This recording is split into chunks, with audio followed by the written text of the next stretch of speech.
तो हम लोग अनुमान में देखे थे कि अनुमान दो प्रकार के होते हैं। एक अनुमान आपका है अव्यवहित अनुमान, एक अव्यवहित अनुमान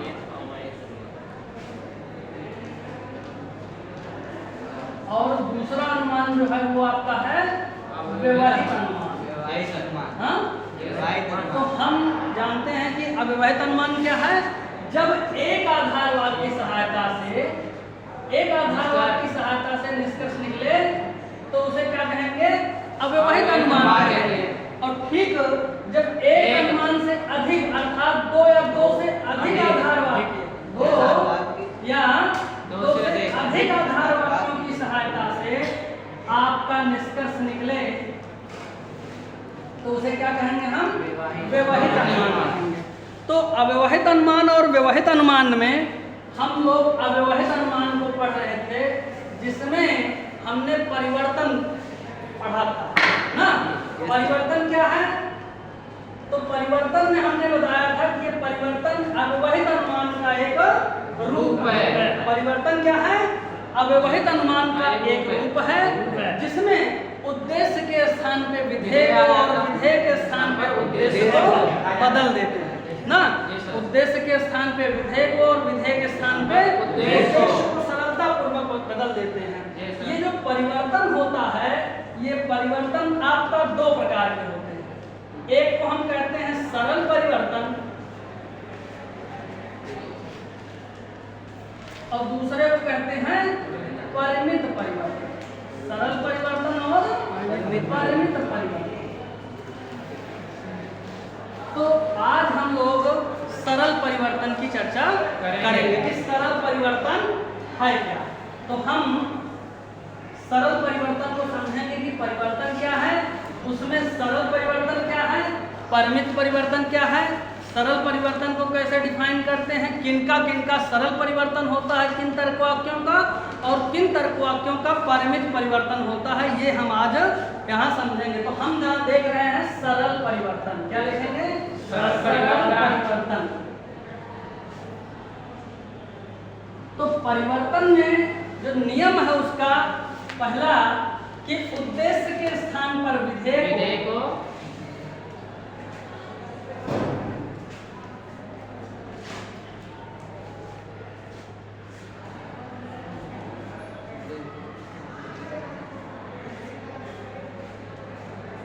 वह विधेय के स्थान पे उद्देश्य को बदल देते हैं। विधेय के स्थान पे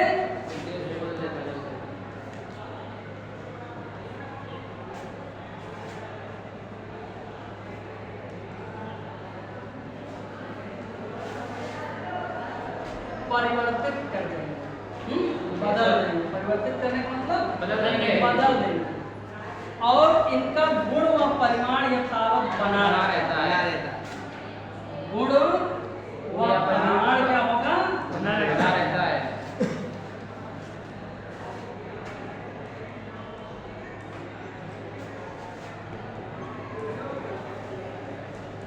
ये आपका नियम है कि परिवर्तन में हम क्या करते हैं, उद्देश्य के स्थान पे विधेय को और विधेय के स्थान पे उद्देश्य को रख देंगे। हाँ, उनके परिमाण और गुण में किसी भी प्रकार का परिवर्तन हम नहीं करेंगे, अर्थात उनका गुण और परिमाण क्या होगा, यथावत बना रहेगा। हाँ, उनमें किसी भी प्रकार का परिवर्तन हम नहीं करेंगे। तो अब हम इसको उदाहरण से समझें। तो पहला उदाहरण हम देख रहे हैं, जैसे कहा जाए कि कोई भाजपाई कांग्रेसी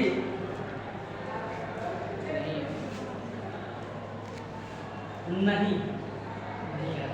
तो ये क्या है, कोई भाजपाई कांग्रेसी नहीं है। ये कौन सा तत्व है, सर्वव्यापी नकारात्मक। अर्थात ये ई प्रोपोजिशन। हाँ, तो इसका हमें परिवर्तन करना है। तो परिवर्तन का नियम क्या है, उद्देश्य के स्थान पे विधेय को और विधेय के स्थान पे उद्देश्य को रख देंगे। तो ये जो कांग्रेसी है, जो विधेय है हमारा, ये उद्देश्य बन जाएगा कांग्रेसी। और जो हमारा ये भाजपाई उद्देश्य है है ये विधेय बन जाएगा, भाजपाई हो जाएगा। जी सर। बाकी नियम है कि गुण हमारा यथावत बना रहेगा, परिमाण हमारा यथावत बना रहेगा। तो गुण बना रहेगा मतलब संयोजक हमारा वही रहेगा, नहीं है ही रहेगा, और जो परिमाण है परिमाण भी वही रहेगा, अर्थात कोई होगा। तो कोई भाजपाई कांग्रेसी नहीं है, ये ई प्रपोजिशन है, और जब इसका हम परिवर्तन करते हैं तो इसका परिवर्तन भी ई प्रपोजिशन में ही होता है। अर्थात केवल इसमें उद्देश्य के स्थान पे विधेय को और विधेय के स्थान पर उद्देश्य को रख देंगे, गुण और परिमाण यथावत बना रहेगा। एक चीज और समझे बच्चों, जो ये आपका जिसका हमें परिवर्तन करना है इसको हम परिवर्त कहते हैं। क्या कहते हैं? परिवर्त कहते हैं। और जो परिवर्तन के बाद प्राप्त होता है उसे परिवर्तित कहते हैं, और इस पूरी प्रक्रिया को परिवर्तन कहते हैं। तो ये जो ई का हम परिवर्तन किए, ये ई का परिवर्तन सरल परिवर्तन के अंतर्गत आएगा। किसके अंतर्गत आएगा? सरल परिवर्तन के अंतर्गत आएगा। इसी प्रकार से जब हम आई तत्वाद का परिवर्तन करेंगे, जैसे कोई अब हम कह दें इसका स्वरूप बदल दें, दूसरा उदाहरण लें,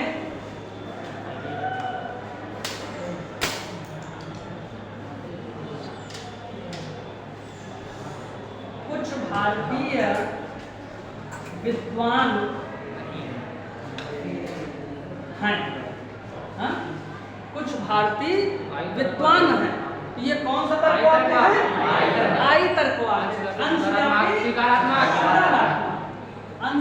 स्वीकारात्मक, अर्थात ये आई तर्कवाक्य है। तो इस आई तर्कवाक्य का जब हम परिवर्तन करेंगे तो इसमें परिवर्तन का जो पहला नियम है कि उद्देश्य के स्थान पे विधेय को और विधेय के स्थान पे उद्देश्य को रख देंगे। तो पहले वही प्रक्रिया करेंगे, विद्वान के स्थान पे भारतीय हो जाएगा और भारतीय के स्थान पे विद्वान हो जाएगा। तो ये विद्वान जो अभी तक विधेय था ये हमारा उद्देश्य बन जाएगा, और जो भारतीय अभी तक उद्देश्य था ये हमारा विधेय हो जाएगा। बाकी गुण और परिमाण में किसी भी प्रकार का परिवर्तन नहीं करेंगे, अर्थात है की जगह पे है ही रहेगा और कुछ की जगह पे कुछ ही रहेगा।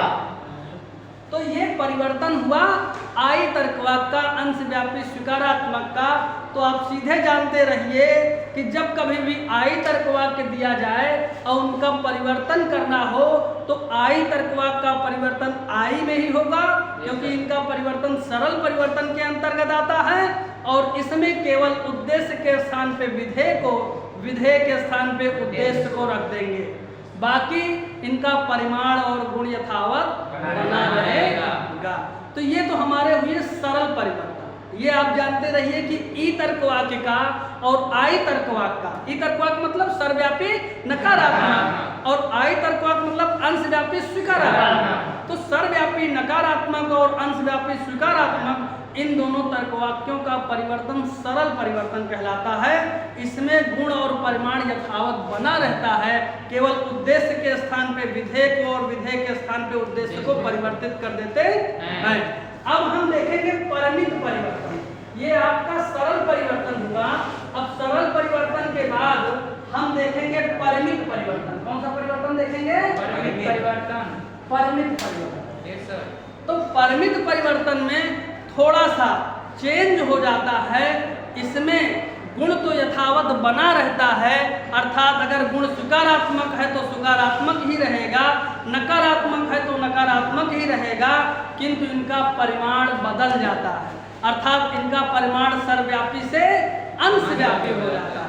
तो सीधे आप जानते रहिए कि परिमित परिवर्तन में उद्देश्य के स्थान पे विधेय और विधेय के स्थान पे उद्देश्य को तो परिवर्तित करेंगे ही, उसमें केवल परिवर्तन इतना करना है कि उसका परिमाण सर्वव्यापी से अंशव्यापी हो जाता है। परिमित परिवर्तन में परिमाण सर्वव्यापी से अंशव्यापी हो जाएगा। बाकी जो आप अभी तक परिमित परिवर्तन में करते आए हैं वही चीजें हम इसमें भी करेंगे। उसमें केवल इतना करना है, सर्वव्यापी से अंशव्यापी कर देना है, बाकी चीजें हूबहू जो आप परमित परिवर्तन सरल परिवर्तन में करते आए हुए हैं वही चीजें परमित परिवर्तन में भी करेंगे। अब उदाहरण देखिए, जैसे हम कहें सभी हरदोई वासी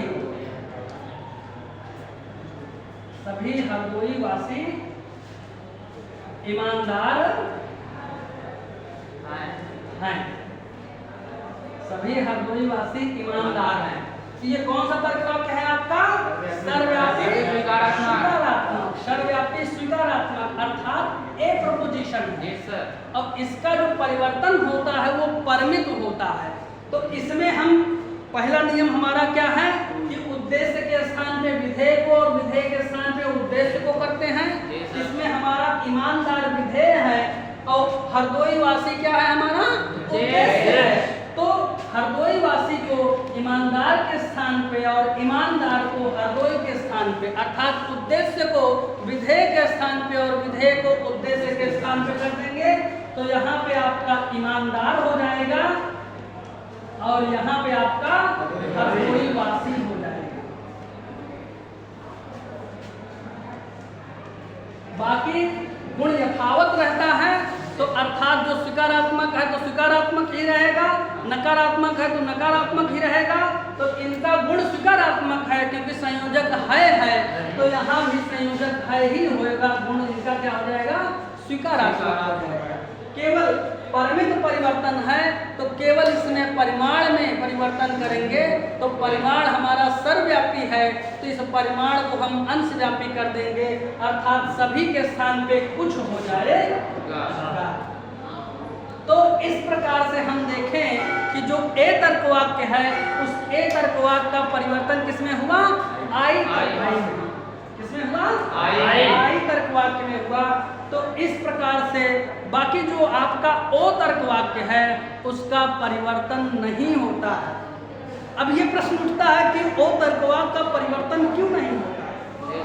हाँ, तो ओ तर्क वाक्य का परिवर्तन इसलिए नहीं होता क्योंकि वहाँ व्याप्ति की दिक्कत आ जाती है।